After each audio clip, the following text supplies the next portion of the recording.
നമസ്കാരം, മലയാളി വാർത്തയിലേക്ക് സ്വാഗതം. മലപ്പുറത്ത് അഞ്ചാമത്തെ പ്രസവത്തിനിടെ വീട്ടിൽ മരിച്ച യുവതിയുടെ പോസ്റ്റ്മോർട്ടം റിപ്പോർട്ടുകൾ പുറത്തുവരുമ്പോൾ വളരെ നടുക്കുന്ന വിവരങ്ങളാണ് പുറത്തുവരുന്നത്.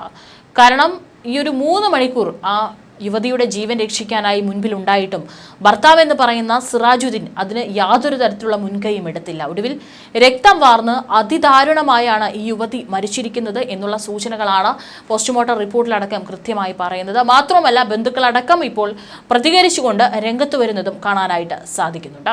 ഏതായാലും വളരെ ഞെട്ടലോടെയാണ് കുടുംബവും അതുപോലെ തന്നെ നാട്ടുകാരും ഈ ഒരു വാർത്ത കേട്ടത്. സിറാജുദ്ദീനെ പോലീസ് എത്തി മലപ്പുറത്ത് കൊണ്ടുപോവുകയും ഇപ്പോൾ ചെയ്തിട്ടുണ്ട്. ഭർത്താവിനെതിരെ മനഃപൂർവ്വമായ നരഹത്യ കുറ്റമാണ് ചുമത്താൻ പോകുന്നത്. മരിച്ച അസ്മയുടെ പോസ്റ്റ്മോർട്ടം പൂർത്തിയായിട്ടുണ്ട് എന്നുള്ള റിപ്പോർട്ടുകളും പുറത്തു വരികയാണ്.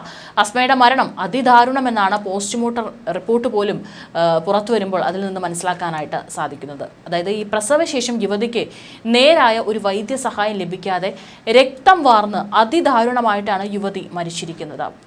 നേരായ പരിചരണം ലഭിച്ചിരുന്നെങ്കിൽ യുവതിക്ക് ജീവൻ നഷ്ടപ്പെടില്ലെന്നും റിപ്പോർട്ടിലുണ്ട്. സഹിക്കാവുന്നതിൻ്റെ പരമാവധി വേദനയാണ് ആ ഒരു 3 മണിക്കൂറിൽ യുവതി അനുഭവിച്ചിരിക്കുന്നത് എന്നും കൂടിയാണ് പോസ്റ്റ്മോർട്ടം റിപ്പോർട്ട് അടക്കം പറഞ്ഞിരിക്കുന്നത്. കളമശ്ശേരി മെഡിക്കൽ കോളേജിൽ വെച്ചായിരുന്നു പോസ്റ്റ്മോർട്ടം നടപടികൾ. ഇതിനിടെ മടവൂർ ഗാഫിലെ എന്ന യൂട്യൂബ് ചാനലിലൂടെ അന്ധവിശ്വാസങ്ങൾ അല്ലെങ്കിൽ അക്യുപങ്ക്ചർ പ്രചരിപ്പിച്ച ഭർത്താവ് സിറാജുദ്ദീൻ ഭാര്യയെയും ഇരയാക്കിയെന്നാണ് ഉയരുന്ന പ്രധാന ആക്ഷേപം. ഇപ്പോൾ ഇയാളുടെ യൂട്യൂബ് ചാനലിലെ വീഡിയോയ്ക്ക് താഴെയൊക്കെ വന്ന് ആളുകൾ നിരവധി കമൻറ്റുകളാണ് വിമർശിച്ചുകൊണ്ട് ഇടുന്നത്. കേസ് ഇപ്പോൾ മലപ്പുറം പോലീസിന് കൈമാറിയതോടെ പെരുമ്പാവൂരിലെ സ്വകാര്യ ആശുപത്രിയിൽ എത്തിയിട്ടാണ് ഈ പറയുന്ന സിറാജുദ്ദീൻ എന്ന് പറയുന്ന വ്യക്തിയെ കസ്റ്റഡിയിലെടുത്തിരിക്കുന്നത്. ഏതായാലും കടുത്ത അന്ധവിശ്വാസം അത് ഫോളോ ചെയ്യുന്ന ഒരു വ്യക്തിയാണ് എന്നുള്ളത് ഇയാളുടെ ഒരു ചാനലിലെ വീഡിയോസൊക്കെ കാണുമ്പോൾ തന്നെ മനസ്സിലാകുന്നുണ്ട്.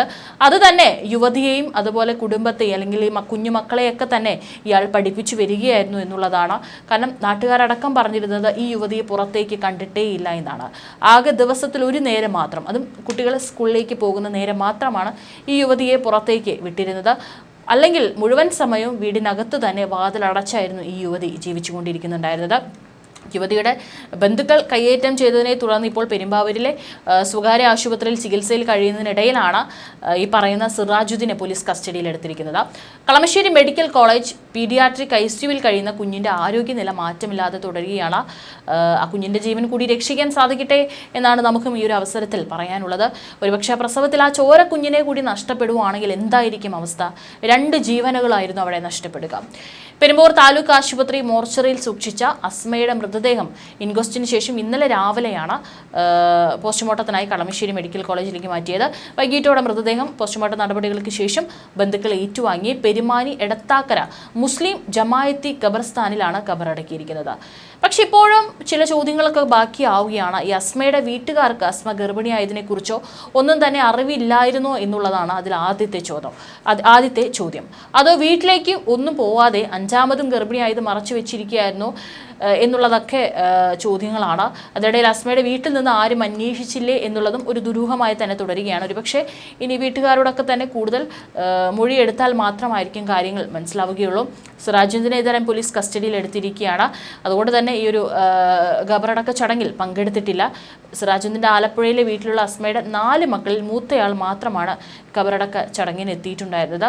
ഈ മക്കൾക്ക് ഇനി എന്തെങ്കിലും രഹസ്യങ്ങൾ അറിയുമോ എന്നുള്ളതൊക്കെ ഇനി ചോദ്യം ചെയ്താൽ മാത്രമേ സ്ഥിരീകരിക്കാനായിട്ട് കഴിയുകയുള്ളൂ.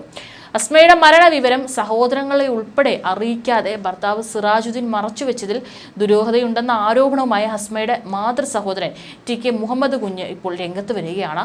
അസ്മയുടെ മൃതദേഹത്തോട് പോലും അനാദരവുണ്ടായെന്നും പുൽപ്പായിൽ പൊതിഞ്ഞ രീതിയിൽ മൃതദേഹം വീട്ടിലെത്തിച്ചതിനെ തുടർന്നാണ് സിറാജുദ്ദീൻ ഒപ്പം എത്തിയവരും അസ്മയുടെ ബന്ധുക്കളും തമ്മിൽ സംഘർഷമുണ്ടായതെന്നും മുഹമ്മദ് കുഞ്ഞ് പറയുന്നുണ്ട്. അതായത് ഈ ബ്ലീഡിംഗ് വന്നിട്ടാണ് ഈ പറയുന്ന അസ്മ മരിച്ചിരിക്കുന്നത്. അത്രയും നേരം ഈ ഒരു ബ്ലീഡിങ്ങും കാര്യങ്ങളൊക്കെയുള്ള ഈ ഒരു കറയോ അല്ലെങ്കിൽ വസ്ത്രം പോലും മാറ്റാതെ ഒരു പായയിൽ പൊതിഞ്ഞാണ് അസ്മയുടെ മൃതദേഹം ഈ പറയുന്ന വീട്ടിലേക്ക് ഇയാൾ എത്തിച്ചിരിക്കുന്നത്. പോലീസിന് പരാതി നൽകിയത് 71കാരനായ മുഹമ്മദ് കുഞ്ഞാണ്. അസ്മ മരിച്ച വിവരം 4 സഹോദരങ്ങളിൽ ഒരാളെ പോലും അറിയിച്ചിട്ടില്ല. പകരം അസ്മയുടെ സഹോദര ഭാര്യയുടെ സഹോദരനെയാണ് വിളിച്ചറിയിച്ചത്. ഇദ്ദേഹമാണ് ഞായറാഴ്ച പുലർച്ചെ 3-ന് അറക്കപ്പടിയിലെ വീട്ടിൽ മരണം അറിയിച്ചിരിക്കുന്നത്. അതായത് 9 മണിക്ക് മരിച്ചിട്ട് 3 മണിക്ക് ഈ മൃതദേഹവുമായിട്ട് ഈ വീട്ടിലേക്ക് എത്തുന്ന ഈ 3 മണിക്കാണ് മരിച്ച വിവരം തന്നെ വീട്ടിൽ അറിയിക്കുന്നത്. വിവരം 3:45 ഈ പറയുന്ന പരാതി നൽകിയിട്ടുള്ള കുഞ്ഞ് മുഹമ്മദ് അറിഞ്ഞിരിക്കുന്നത് എന്നാണ് പറഞ്ഞിരിക്കുന്നത്. 7 മൃതദേഹം എത്തിച്ചു. മരണവിവരം മറച്ചുവെക്കാനും പെട്ടെന്ന് ഖബറടക്കാനുമാണ് അറക്കപ്പടിയിലെ വീട്ടിൽ അതിരാവിലെ മൃതദേഹം എത്തിച്ചത്. ബന്ധുക്കൾ എതിർക്കുകയും പോലീസിൽ അറിയിക്കുകയും ചെയ്തതാണ് പിന്നീട് സംഭവം പുറലോകം അറിയാൻ തന്നെ കാരണമായതെന്നും മുഹമ്മദ് കുഞ്ഞ് പറയുന്നുണ്ട്. മരണം സംഭവിച്ചതിന് ശേഷം അവിടെ നിന്ന് ആംബുലൻസ് വിളിച്ച് വീട്ടിലേക്ക് വന്നപ്പോഴാണ് വിവരം അറിഞ്ഞതെന്ന് മരിച്ച അസ്മയുടെ അയൽവാസിയായിട്ടുള്ള അൻസാറും പറയുന്നു. അസ്മയുടെ 5ാമത്തെ പ്രസവമായിരുന്നു. 3 പ്രസവം നടന്നതും വീട്ടിലാണ്. ആലപ്പുഴ സ്വദേശിയാണ് ഭർത്താവ്. താമസിക്കുന്നത് മലപ്പുറത്ത് വാടക വീട്ടിലാണ്. 11 മണിക്ക് ശേഷമാണ് മരിച്ചതെന്നാണ് അവർ പറയുന്നത്. എന്നാൽ അങ്ങനെയല്ല, ആംബുലൻസിലേക്ക് കയറ്റുമ്പോൾ കൈയൊക്കെ മരവിച്ചിട്ടുണ്ടായിരുന്നുവെന്നും കൂടെയുണ്ടായിരുന്ന ആളുകൾ പറയുന്നു. പ്രസവശേഷം മരണവിപ്രാളം കാണിച്ചിട്ടും ആശുപത്രിയിൽ പ്രവേശിപ്പിച്ചില്ല. സ്വന്തം കുട്ടിയോട് വെള്ളം വേണമെന്ന് പറഞ്ഞ് വെള്ളം കൊടുത്തപ്പോഴും മതിയായ ചികിത്സ നൽകാൻ തയ്യാറായില്ല. പ്രസവ സമയത്ത് വേറെ ആരെങ്കിലും ഉണ്ടായിരുന്നു എന്ന കാര്യം അറിയില്ല. അദ്ദേഹം മാത്രമാണ് ഉണ്ടായതെന്നാണ് വിവരം. ഒറ്റപ്പെട്ട വീട്ടിലാണ് ഇവർ താമസിച്ചിരുന്നത്. അയൽവാസികൾ ഒന്നുമില്ലാത്തതുകൊണ്ട് ദൂരെ നിന്ന് ആളുകളെ വിളിച്ചു വരുത്തിയാണ് മൃതദേഹം ആംബുലൻസിൽ കയറ്റിയതെന്നും അൻസാർ പറയുന്നുണ്ട്. ചോര കുഞ്ഞിനെ പോലും ആശുപത്രിയിലാക്കിയില്ല. ആ കുഞ്ഞിനെയും കൊണ്ടാണ് ഇത്രയും ഒന്ന് ആലോചിച്ച് നോക്കണം. ജനിച്ച് വെറും മണിക്കൂറുകൾ മാത്രമുള്ള ഒരു കുഞ്ഞിനെയും കൊണ്ടാണ് കിലോമീറ്ററോളം സഞ്ചരിച്ച് ഇവിടെ എത്തിയത്. പിന്നീട് ഞങ്ങളാണ് കുട്ടിയെ ആശുപത്രിയിലേക്ക് ICUവിലേക്ക് മാറ്റിയതെന്നാണ് ഈ പറയുന്ന അയൽവാസി പറഞ്ഞിരിക്കുന്നത്. ചികിത്സയൊക്കെ ആയി നടക്കുന്നയാളാണ് അസ്മയുടെ ഭർത്താവ് എന്നാണ് അറിയുന്നത്. ആശുപത്രിയിലെ ചികിത്സയൊക്കെ എതിർക്കുന്നവരാണ് ഇവരെന്നും അൻസാർ വ്യക്തമാക്കിയിട്ടുണ്ട്. മന്ത്രവാദ ചികിത്സയും ഇതുമായി ബന്ധപ്പെട്ട പ്രവർത്തനങ്ങൾ നടത്തുന്ന ഭർത്താവ് പ്രസവ വേദന അനുഭവപ്പെട്ടിട്ടും യുവതിയെ ആശുപത്രിയിൽ എത്തിച്ചില്ലെന്നാണ് ആരോപണം. ആലപ്പുഴ സ്വദേശിയായ സിറാജുദ്ദീൻ ചികിത്സയടക്കം യൂട്യൂബ് ചാനലിലൂടെ പ്രചരിപ്പിക്കുന്നയാളാണ്. യുവതിയുടെ മൃതദേഹവുമായി പെരുമ്പാവിലെ വീട്ടിലെത്തിയ യുവാവിനെ ബന്ധുക്കൾ ചോദ്യം ചെയ്യുന്നതിന്റെയും മറുപടിയില്ലാതെ ഉത്തരം മുട്ടി നിൽക്കുന്ന സിറാജുദ്ദീന്റെയും വീഡിയോ ദൃശ്യങ്ങളും കഴിഞ്ഞ ദിവസം പുറത്തു വന്നിട്ടുണ്ടായിരുന്നു. അതിൽ ഒരാൾ പറയുന്നുണ്ട്, നീ ചുട്ട കോഴിയെ പറപ്പിക്കുന്നവനല്ലേ, ഈ കൊച്ചിന് ജീവൻ കൊടുക്കട എന്ന് പറഞ്ഞുകൊണ്ട് അയാൾ ആക്രോശിക്കുന്നതായിട്ട് കാണാനായിട്ട് സാധിക്കുന്നുണ്ട്. ബന്ധുക്കളുടെ ചോദ്യത്തിന് മുന്നിൽ സിറാജുദ്ദീന് ഉത്തരമില്ലായിരുന്നു. അവൾ ശ്വാസം മുട്ടിയപ്പോൾ കിടന്നതാണ്, കുഴപ്പമില്ല എന്നാണ് പറഞ്ഞത്. പിന്നീട് നോക്കിയപ്പോഴാണ് അനക്കമില്ലാത്ത രീതിയിൽ കണ്ടത് എന്നൊക്കെയാണ് ഈ പറയുന്ന സിറാജുദ്ദീൻ അവരോട് പറയുന്നത്. മാത്രമല്ല, ഇയാളുടെ യൂട്യൂബ് ചാനലിന് താഴെയും വീഡിയോയ്ക്ക് നിരവധി ആളുകളാണ് വിമർശനം ഉന്നയിച്ചുകൊണ്ട് കമൻറ്റ് ചെയ്യുന്നത്. ഒടുവിൽ വീട്ടുപ്രസവത്തിനെതിരെ ഇപ്പോൾ വലിയ വിവാദമായപ്പോൾ മാത്രമാണ് ആരോഗ്യമന്ത്രി വീണ ജോർജ് പ്രതികരിച്ചിരിക്കുന്നത്. മലപ്പുറത്തെ വീട്ടിലെ പ്രസവത്തിനിടെ യുവതി മരിച്ച സംഭവം മനഃപൂർവ്വമായ നരഹത്യയാണെന്ന് മന്ത്രി പറഞ്ഞു.